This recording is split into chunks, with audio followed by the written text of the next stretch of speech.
would you do if you knew you couldn't fail? Just take a second to think about it. What would you do if you knew that you couldn't fail? You could be 100% sure that you couldn't fail. Okay? I love that question, and that question is the topic of today's podcast because we're going to be talking about radical commitment. And radical commitment is the choice that you make in your mind, the decision that you make in your mind to opt out of failure. Okay? To continue trying at your goal, whatever it may be, come hell or high water, no matter what, to do the thing or die trying. Okay? Now, I can hear what you're saying. Yeah, easier said than done. What do you mean? We're going to commit to hell or high water to do it no matter what. And I think it's a cultivation that we can do. But I want to talk about the power of radical commitment today, because I think once we make this decision to radically commit to something, all of a sudden it's like having the combination to the luggage of our goals, right? We can really open ourselves up to possibilities once we decide that we're going to commit to something. This is so important that on my prospect calls with clients, before we enter into a coaching agreement, I make very clear to them that there's like one thing that more than anything else is going to make a difference in their journey. And that is radically committing to their outcomes. Okay. And it's so important to me that I tell people, look, if you do this thing, you don't need coaching. You don't need anything else, actually. If you are willing to make a commitment to something, you don't need anything else. You'll figure it out. Okay. And if you're unwilling to make the commitment, no amount of coaching, nothing else is really going to help you, right? Then it's going to come down to luck. We're playing a game with ourselves where we're rolling dice to see if we can get something, right? And so what I really advocate for, and my goal in this podcast, is to help you see the power of radically committing to something and then seeing the steps to getting there. Because I think there are some things that make radical commitment an easier concept to swallow and an easier thing to implement in our lives. And I'm going to go through that. But first, I want to talk about some of the reasons why we don't do this, why we don't radically commit to something, okay? So I think a big reason that we don't commit to things is because we're worried about disappointing ourselves. We're worried about having expectations and missing those expectations, okay? And that's a big reason why we don't put a flag in the sand and say, I'm doing this no matter what. We also, I think, sometimes can think that there's this right path for us somehow, and we use this kind of language like, I just don't know if I'm doing the right thing for me or whatever. And so then we're playing this game where we're like trying to get the universe to prove to us that we're on the quote-unquote right path. And that's a real challenge because the right path is determined by what we've committed to in our lives, okay? And another reason why people don't commit to things is because they believe that it's not possible on some level. Like they believe that it's not in the cards for them. And this is kind of adjacent to that right path thing, but really it comes down to like, I don't believe that no matter how hard I tried, I would be able to get there. Okay. So we're going to have to address these things if we're going to be able to access the power of radical commitment. Okay. So first I want to start with this idea of a royal flush, because, a lot of times we think of our goals as like some kind of like luck is involved in them. And, the idea, first, let me use a different example, and then I'll come back to that example. So I see Mount Rainier out my office window. Love it. It's a big, beautiful mountain. Now, I often use this example because it's very present for me when I'm here. But if I wanted to get to Mount Rainier, if I wanted to like find myself on the slopes of Mount Rainier, or even at the summit of Mount Rainier, right? There's not magic in my getting there. Okay. If I'm willing to point my feet in the direction of Mount Rainier and keep walking, keep moving in that direction, and if I get off course to come back to the direction of Mount Rainier, if I'm willing to keep it in my sights and keep moving forward, no matter what gets in my way, there's not really a mystery or a magic or some silver bullet that I'm going to find that's going to get me there, right? It's really just putting one foot in front of the other and then being willing to navigate whatever challenge comes up. Right? Whether it be a river, whether it be a bridge is out, whether it be there's a hill in my way, whether it be there's buildings in my way, whether it be there's a militia in my way, whatever the case may be, right? If I'm willing to navigate whatever that is and keep moving, then I'll either make it to Mount Rainier or I'll die trying to get there, right? And then I won't even know that I failed because I'll be dead, right? little dark. So the reason that I like radical commitment is because it turns any of our goals into that. If you're willing to commit radically to something, then all of your goals can become as simple as walking to Mount Rainier. Now, that doesn't mean that they're easy, right? Because I might have to build a bridge, or I might have to swim a very cold river, or I might have to build a boat or something like that. And all of those things are going to be challenges to navigate, right? But that's why it's so important. The first step is finding a lovable goal. Find something that is really meaningful for you, okay? Committing to something that you don't truly care about is a really great way to prove to yourself that you're not that great at committing at things, right?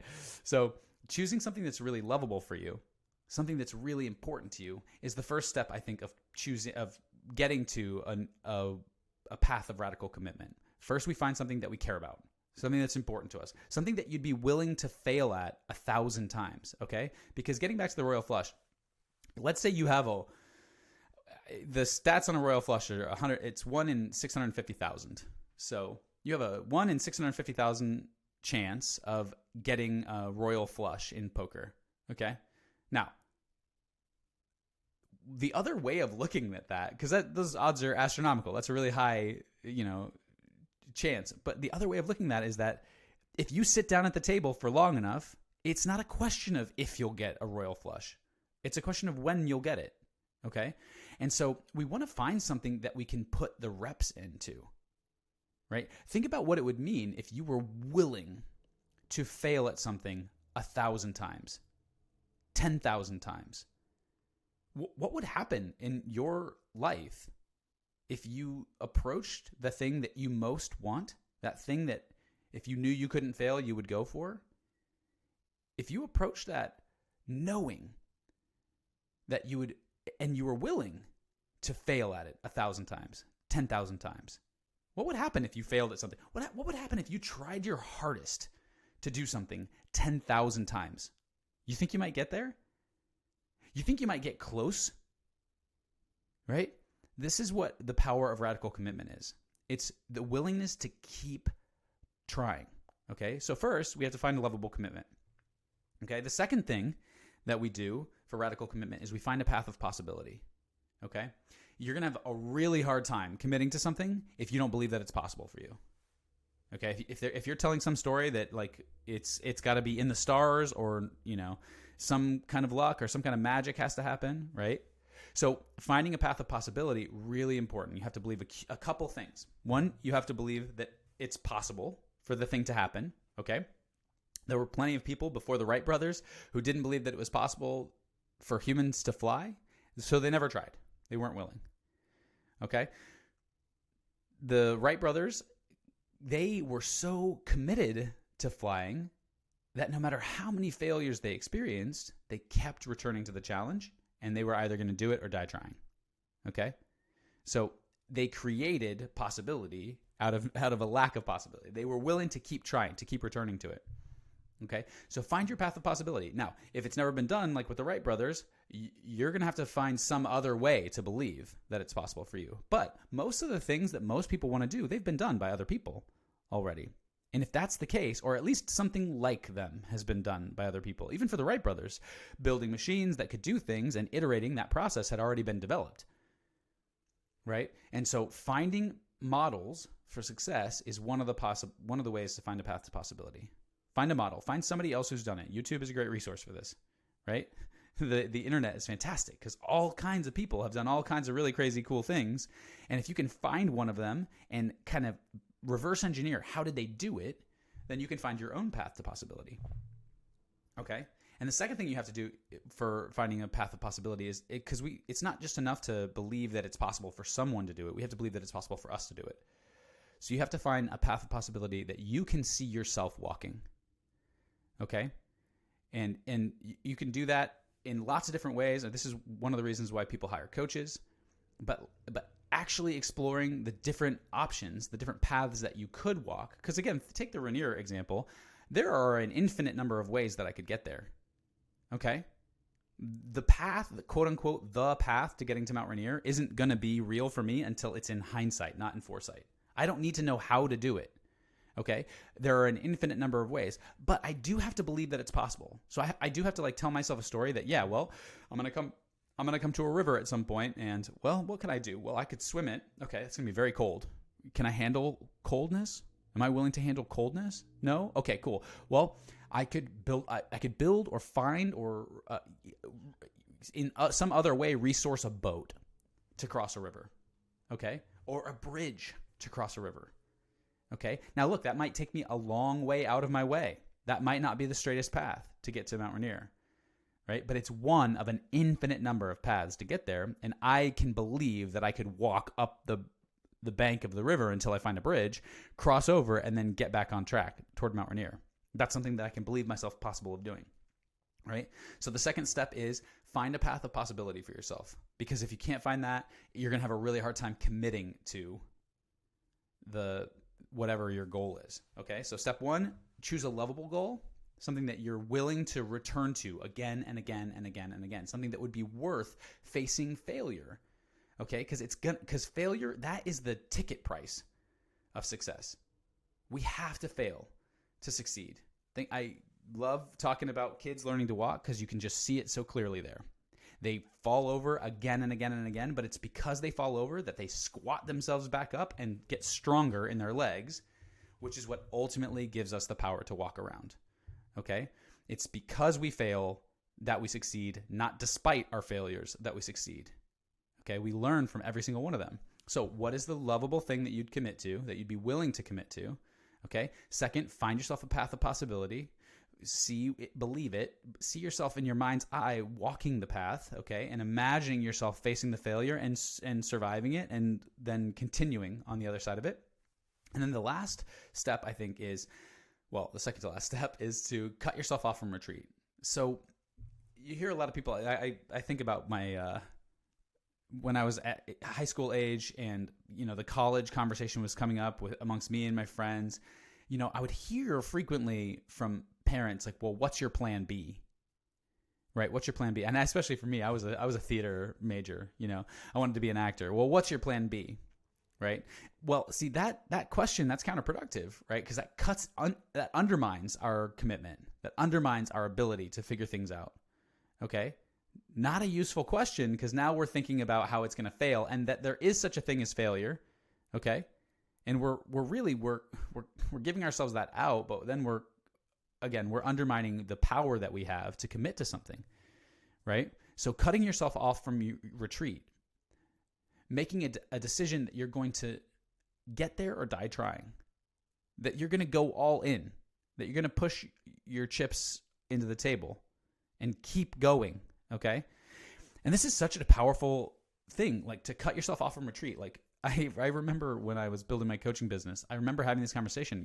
I was facing those failures in the beginning and like having conversations, and they weren't going where I wanted them to go, and I was having a really like a tough time getting it going. And I remember having a conversation with Paige then, and just decide.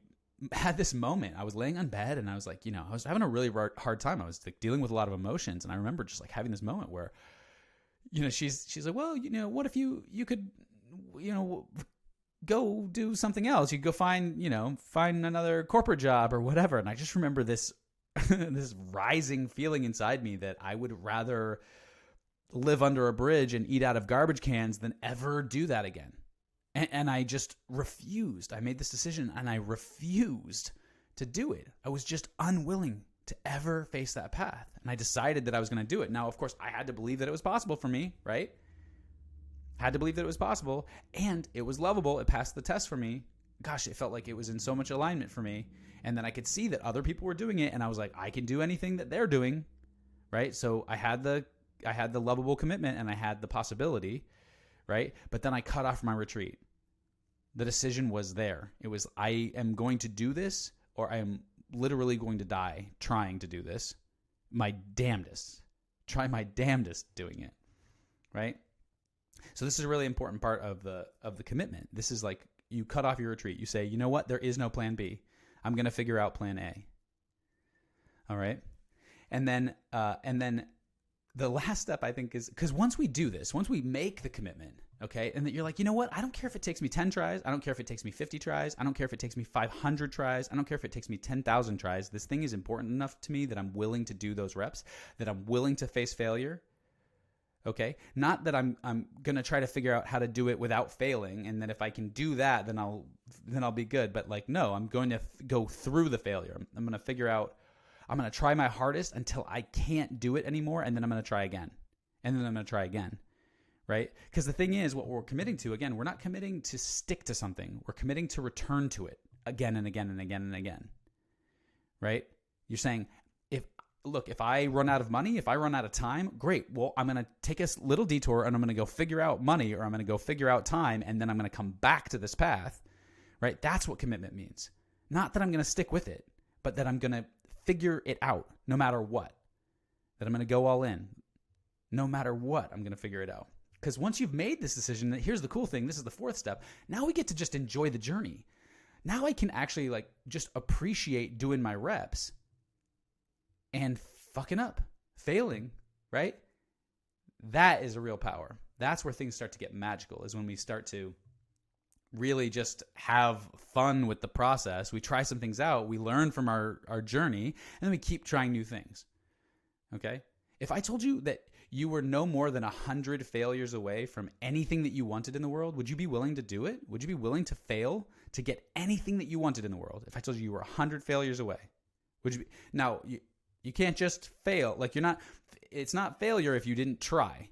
Like, if you're not actually going for it, it's not a failure. All right?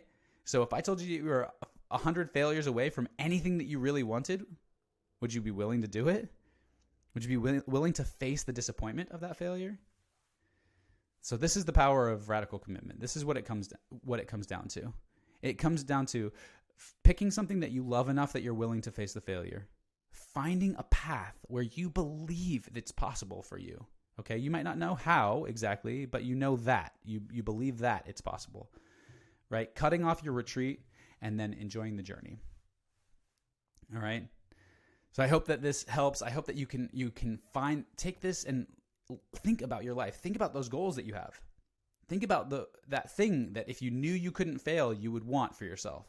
Right? If you knew you couldn't fail, right? Because failure, it only happens in hindsight. It only happens once you've stopped trying. So if you're willing to commit, then there's no such thing as failure. How many times would you fall over as a kid before you learn to walk, before you're like, yep, I'm a failure at walking. I just failed at it, right? It's like, no, you're going to keep trying.